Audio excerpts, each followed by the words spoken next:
సభా సరస్వతికి నమస్కారం.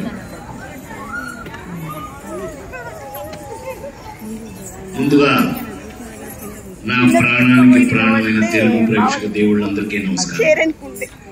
ఈ రోజున నా ఊళ్ళో, మా ఊళ్ళో, మన ఊళ్ళో బెజవాడలో ఇంత మంచి ప్రోగ్రాం జరుగుతుందని నాకు ఇంతకుముందు తెలియదండి. చిన్నారులందరూ వాళ్ళు ఎంత హుషారుగా ఉన్నారు. వాళ్ళందరూ డ్యాన్స్ మూడ్ లోనే ఉన్నట్టున్నారు ఫుల్గా.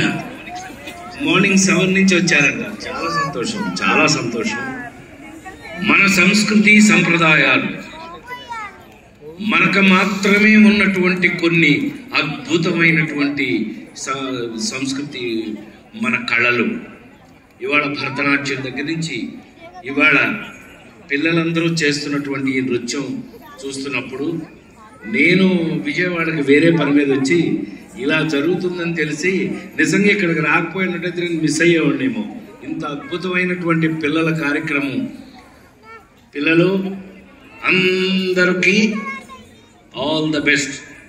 మీరు ఈ వయసులోనే నృత్యం నేర్చుకో.